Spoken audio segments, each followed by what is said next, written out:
Welcome back. If you just joined us, you're watching the news at 10 live on Channels Television. A quick reminder of our top stories now.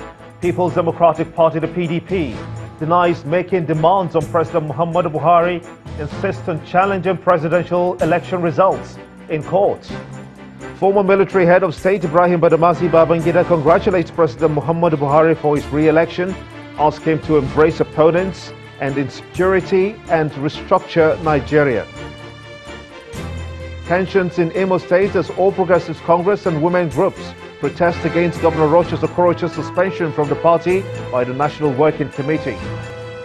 A new president of Democratic Republic of Congo, Felix Tshisekedi, promises to free all political prisoners within the next 10 days.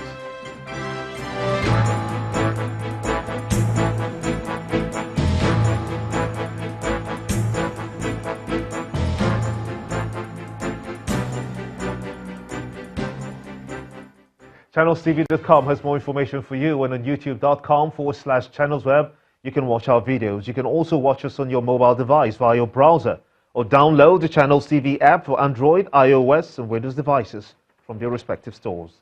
Besides giving you access to news and updates on the go, the Channels TV and Channels 24 app have an eyewitness feature that you can use to share those pictures, videos or news of happenings around you. Just install the app, then tap and swipe to reveal the menu and follow the instructions. Members of the Ohanese Ndigbo in Delta State, Delta Central and South Senatorial District have reaffirmed support for the second-term bid of Governor Ifeanyi Okowa in the March 9 governorship election. The group reaffirms their position in Warri, where they noted that the support for Okowa was due to the widespread infrastructure development in addition to the peace and security enjoyed across the state. Members of the National Union of Road Transport Workers, NURTW, Bike Riders Union, artisans, market women, cooperative unions, among numerous other groups, also adopted Governor Okowa as their sole candidate for the governorship election. As Nigerians prepare to cast their votes in the governorship and State House of Assembly elections on March the 9th, 2019, endorsements are coming the way of the candidacy of Governor Ifeanyi Okowa of Delta State. A recent one from the state chapter of the Igbo socio-cultural group, Ohanese Ndigbo. It is the overwhelming resolve of Ohanese Ndigbo, Delta Central and South Central District to officially endorse Dr. Ifeanyi Okowa as our candidate for the coming election. I must say that even without it being done formally, the result of the election that has been done so far has indicated that the Ohanese Ndigbo, they are totally with us. In a similar event, well attended by the governor himself, accompanied by top government functionaries, artisans, National Union of Road Transport Workers, as well as other unions, they adopt the governor as their sole candidate, highlighting various ways his administration has affected their various businesses.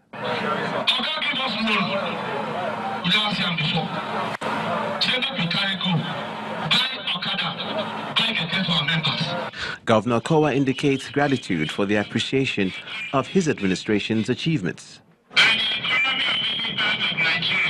Artisans are very important to the economy of the state, and the economy of Delta State is very important to the country's economy. Because without motorbike and tricycle, movement of people within many communities will be difficult. I believe your endorsement will help us win the forthcoming governorship election in the state. March the 9th is the date set aside for the governorship elections across the country. Governor Okowa urges Deltans to give him another chance to complete a two-term arrangement as predecessors from Delta South and Delta Central. One of the campaign promises of President Muhammadu Buhari in 2015 is the fight against corruption. And since his option of office, anti-graft war remains one of the administration's priority. While there have been some convictions under his tenure, his approach has been criticized in some quarters as being selective in the anti-corruption fight. Our next report takes a look at the anti-graft war of President Muhammadu Buhari as he winds down his first tenure. The rest of the world looks at Nigeria as home of corruption. President Muhammadu Buhari in 2015 ran his campaign on several issues, chief of which were a fight against insecurity and anti-corruption. Especially on corruption. The president made good his promise almost immediately as the anti-graft agency got to work with the interrogation of several high-profile Nigerians and politically exposed persons. While some of the accused have not been charged to court, several have ongoing cases in court. Perhaps the biggest of the cases were the case filed against the Senate President, Senator Bukola Saraki, on allegations of false asset declaration and money laundering. The immediate past National Security Advisor, retired Colonel Sambo Dasuki, who was said to have diverted over 2 billion naira meant for the fight against insecurity in the Northeast. Others are the case of diversion of 400 million naira against Mr. Olisametu, the former publicity secretary of the opposition People's Democratic Party.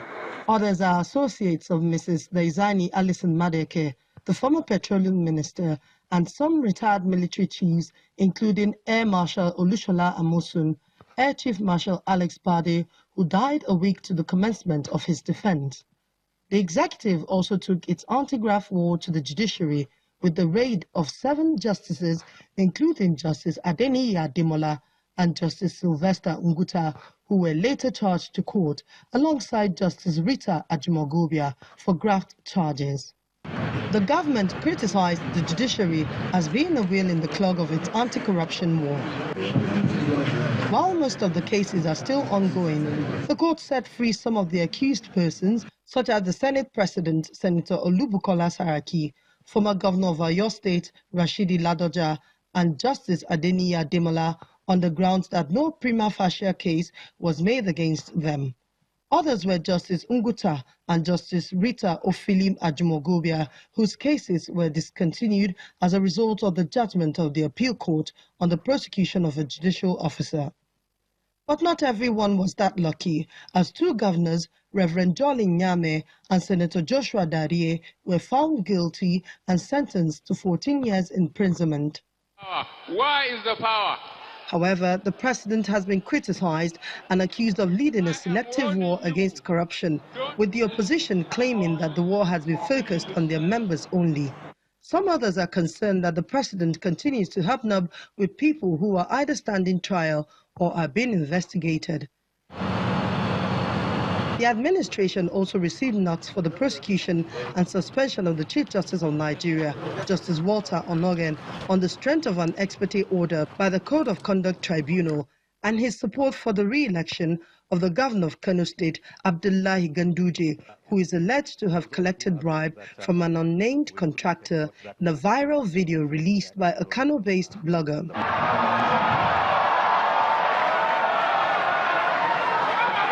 As the Buhari administration prepares to commence a second term, the president has vowed to consolidate on its anti-graft war. Nigerians hope that the president will match his words with action and lead Nigeria on the path of greatness. Ambaka Okafo, Channels Television News. We're now being joined on the news at 10 by Mr. Jibrin Okutepa, a senior advocate of Nigeria, to look at the anti-corruption crusade of the present government. I want to thank you so much indeed for joining us at this time. Let's start by your assessment of the anti-corruption war of the Buhari administration in the last 4 years, if you will. Thank you, Gimba, and good evening, Nigerian. I think the assessment is as per the report that your correspondents have just reeled out and we have just heard. There are mixed reactions. Some believe that the anti-corruption war of the president is one-sided. Some believe that it's politically motivated. Others believe that the fight is on and that the president needs encouragement of all Nigerians for the war against corruption to be more successful. For me, speaking as a Nigerian who has been in this economy and this society for the time I was born till now, I think this is the very first time that an administration has taken it upon itself to fight this high-dreaded monster called corruption. Because corruption in Nigeria is a big business enterprise. Corruption is everywhere. It has permeated every strata of our society. And I think that the president needs our encouragement to fight it, even to a standstill. And corruption itself is an opposition to the Nigerian economy. It has retarded everything. Most of the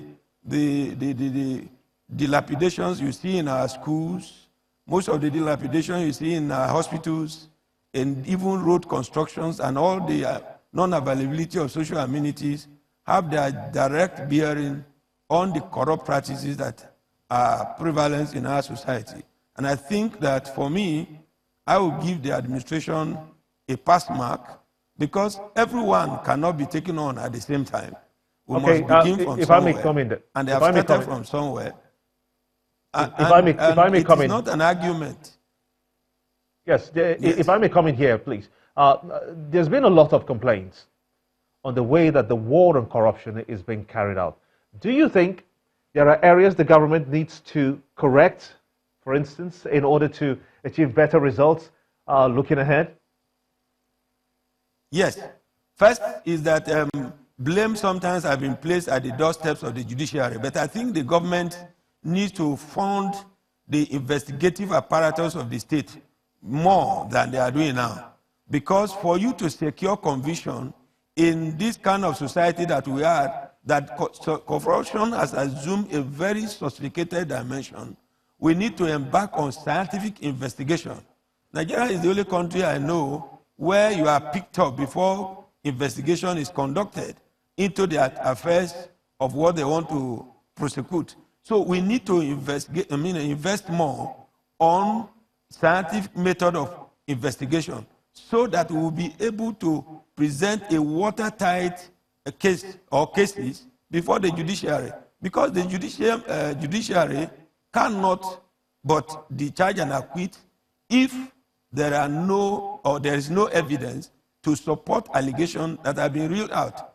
Secondly, the anti-corruption agencies must also avoid this kind of multiplicities of or the number of charges that they reel out. There is no need saying you are charging somebody for 120 count charge or information when you don't have evidence to prove. So one count charge can be enough to convict somebody who has engaged in corruption.